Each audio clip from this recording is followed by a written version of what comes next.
وہ دور جب انسان پتھر کے آگے جھکتا تھا، کعبہ جو ابراہیم علیہ السلام نے توحید کے لیے بنایا تھا بتوں سے بھر چکا تھا۔ 360 بت۔ لوگ کہتے تھے ہم ان کی عبادت صرف اس لیے کرتے ہیں کہ یہ ہمیں اللہ کے قریب کر دیں۔ بیٹیوں کو زندہ دفن کیا جاتا تھا۔ قرآن نے بعد میں اس منظر کو یوں بیان کیا، اور جب زندہ دفن کی گئی لڑکی سے پوچھا جائے گا کہ کس گناہ میں اسے قتل کیا گیا۔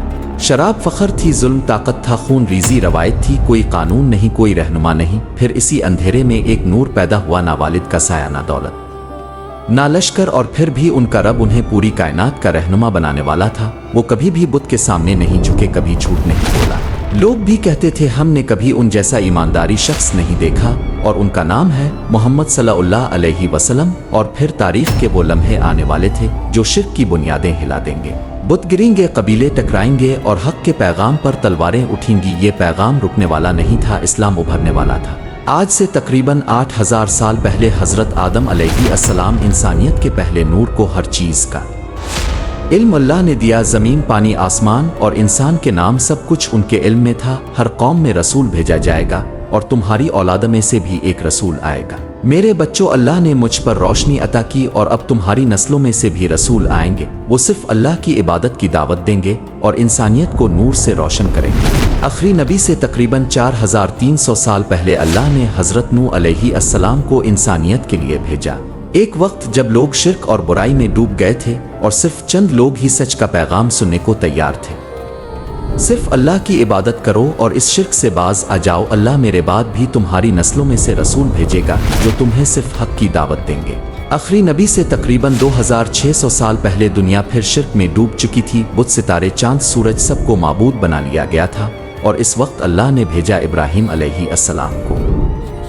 ہمارے رب انہی میں سے ایک رسول بھیج جو ان پر تیری آیتیں تلاوت کرے، انہیں کتاب اور حکمت سکھائے، اور ان کا تزکیہ کرے۔ بے شک تو ہی غالب اور حکمت والا ہے۔ آخری نبی سے تقریباً 1400 سال پہلے مصر کی زمین پر ایک ظالم حکمران کا راج تھا، فرعون، اور اس ظلم کے اندھیرے میں اللہ نے بھیجا موسیٰ علیہ السلام کو، اور پھر موسیٰ علیہ السلام نے اپنی قوم کو بتایا اللہ تمہارے لیے تمہی میں سے رسول اٹھائے گا، تم اس کی بات سننا۔ آخری نبی سے تقریباً 600 سال پہلے بنی اسرائیل میں فتنہ، ریاکاری اور تحریف پھیل چکی تھی، اور پھر اللہ نے ایک نشانی بھیجی۔ حضرت عیسیٰ علیہ السلام نے فرمایا میں تمہاری طرف اللہ کا رسول ہوں، تورات کی تصدیق کرتا ہوں جو مجھ سے پہلے آئی، اور ایک رسول کی بشارت دیتا ہوں جو میرے بعد آئے گا، جس کا نام ہوگا احمد، اور وہ آخری نبی ہوگا، یعنی موسیٰ علیہ السلام کی امت کو جس کا ذکر تورات میں ملا، اور عیسیٰ علیہ السلام نے جس کا نام لے کر بشارت دی، وہ نبی اب آنے والے تھے۔ مختلف مذہبی کتابوں میں کچھ ایسے اشارے ملتے ہیں جنہوں نے یہ ثابت کیا ہے کہ آخری نبی کی بشارت پہلے سے موجود تھی۔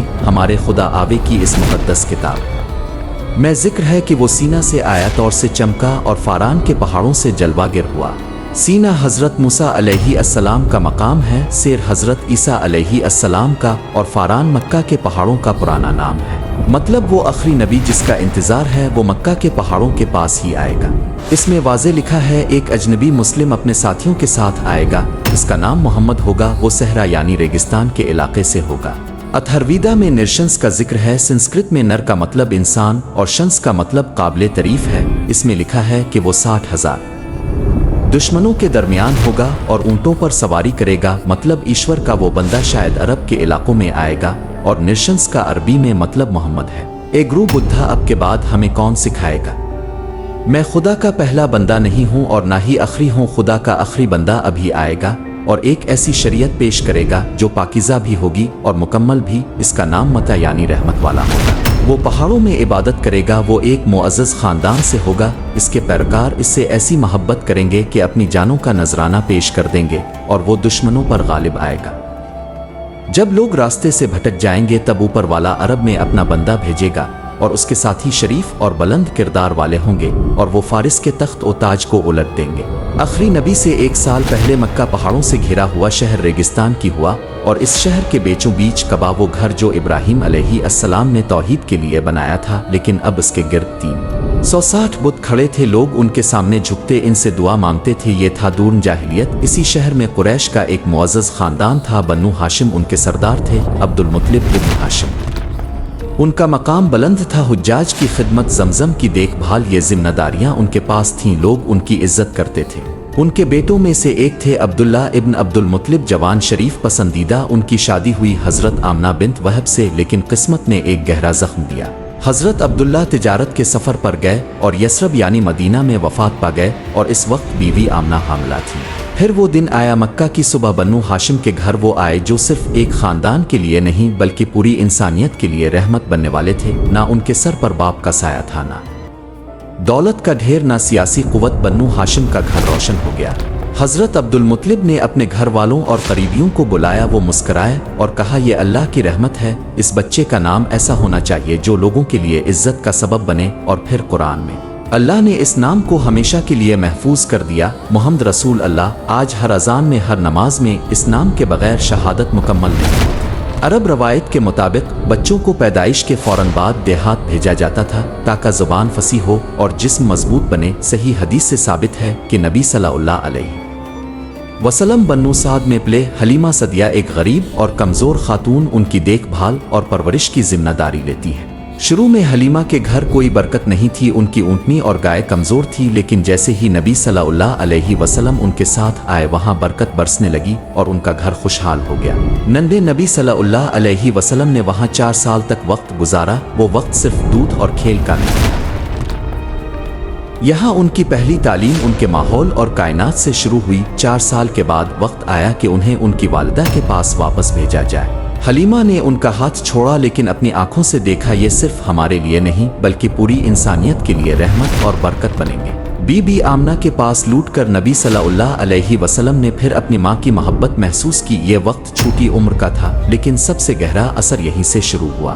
6 سال کی عمر میں نبی صلی اللہ علیہ وسلم اپنی والدہ کے ساتھ سفر پر تھے، اور اسی سفر میں ان کی والدہ بی بی آمنہ ابواق کے مقام پر وفات پا گئیں۔ ریگستان کے بیچ ننھا بچہ اپنی ماں کو اپنی آنکھوں کے سامنے دنیا سے رخصت ہوتے دیکھتا ہے۔ نبی صلی اللہ علیہ وسلم اب ماں کے سہارے سے بھی محروم ہو گئے۔ ان کے ساتھ ایمن رضی اللہ عنہا تھیں جو ان کی خادمہ اور حفاظت کرنے والی تھیں۔ وہ انہیں ساتھ لے کر مکہ آئیں اور حضرت عبد المطلب کے پاس لے گئیں۔ وقت گزرتا رہا اور نبی صلی اللہ علیہ وسلم اپنے دادا کے ساتھ رہنے لگے۔ پھر کچھ سال بعد 8 سال کی عمر میں دادا حضرت عبد المطلب کا بھی انتقال ہو گیا۔ نبی صلی اللہ علیہ وسلم پھر پوری طرح سے دنیا کے سہارے سے محروم ہو گئے، لیکن اللہ کا سہارا ہمیشہ ساتھ تھا۔ اللہ نے فرمایا تمہارے رب نے تمہیں نہ چھوڑا ہے اور نہ ہی ناراض ہوا ہے۔ اب ذمہ داری آئی حضرت ابو طالب یعنی ان کے چچا پر۔ روایت میں آتا ہے کہ ابو طالب انہیں اپنے بستر پر سلاتے، سفر میں ساتھ لے جاتے اور ان سے گہری محبت کرتے تھے۔ ایک رات گھر میں کھانا کم تھا، بچے بھوکے تھے۔ حضرت ابو طالب نے دیکھا نبی صلی اللہ علیہ وسلم چپ چاپ بیٹھے ہیں۔ ابو طالب نے ان کی طرف دیکھ کر کہا بھتیجے تم کھانا کیوں نہیں لیتے؟ انہوں نے نرم آواز میں کہا چچا پہلے میرے بھائی کھا لیں۔ ابو طالب کا دل بھر آیا۔ وہ اپنی بیوی فاطمہ بنت اسد سے کہتے واللہ یہ بچہ الگ ہے، اس میں ایک نرمی ہے جو کسی اور میں نہیں۔ 12 سال کی عمر میں حضرت ابو طالب انہیں اپنے ساتھ تجارت کے سفر پر شام لے گئے۔ ریگستان، قافلہ، اونٹوں کی گھنٹیاں اور ایک سنجیدہ خاموش طبیعت جو باقی بچوں سے بالکل الگ تھی۔ وہ چھوٹی عمر سے ہی ماحول کو سمجھنے لگے۔ یہ صرف روزی نہیں تھی، یہ صبر کی تعلیم تھی، تنہائی کی عادت تھی، قیادت کی بنیاد تھی۔ پھر جوانی میں تجارت شروع ہوئی۔ مکہ کے لوگ انہیں کہنے لگے یہ الامین ہے، سچے امانت دار۔ یہ لقب وہ لوگ دے رہے تھے جو شرک میں ڈوبے ہوئے تھے۔ پھر ایک دن مکہ میں وہ لمحہ آتا ہے جب حجر اسود کو اپنی جگہ رکھنے کا وقت آیا۔ ہر قبیلہ چاہتا تھا یہ شرف صرف ہمیں ملے۔ حجر اسود کو ہم رکھیں گے، نہیں یہ ہمارا حق ہے، نہیں یہ ہمارا حق ہے۔ آوازیں تیز ہو جاتی ہیں، تلواریں نکالنے تک بات پہنچ جاتی ہے۔ روایت میں آتا ہے کہ 4-5 دن تک تناؤ رہا، خون بہا دینے تک کا ارادہ ہو گیا تھا۔ پھر ایک بزرگ نے کہا کل صبح جو سب سے پہلے اس دروازے سے داخل ہوگا اسی کو فیصلہ کرنے دیں گے۔ صبح ہوتی ہے، دروازہ کھلتا ہے اور جو شخص اندر آتا ہے وہ ہے محمد صلی اللہ علیہ وسلم۔ لوگ کہتے یہ الامین ہے، ہم اس پر راضی ہیں۔ نبی صلی اللہ علیہ وسلم نے ماحول دیکھا، نہ غصہ نہ جلدی، بس گہری سوچ۔ پھر فرمایا ایک چادر لاؤ۔ چادر بچھائی گئی، انہوں نے اپنے مبارک ہاتھ سے حجر اسود کو اٹھایا، چادر کے بیچ میں رکھا۔ پھر فرمایا ہر قبیلے کا سردار اس چادر کا کونا پکڑے۔ سب نے کونا پکڑا، ساتھ مل کر پتھر کو اٹھایا۔ جب جگہ تک پہنچ گئے نبی صلی اللہ علیہ وسلم نے اپنے ہاتھ سے اسے اس کی جگہ رکھ دیا۔ خطرہ ختم، خون رک گیا، لڑائی ختم۔ جاہلیت کے درمیان ایک فیصلہ جس نے تلواروں کو جھکنے پر مجبور کر دیا۔ وہ ابھی نبی نہیں بنے تھے مگر رہنما بن چکے تھے۔ ایک دن مکہ کے چند سردار ابو طالب سے کہتے ہیں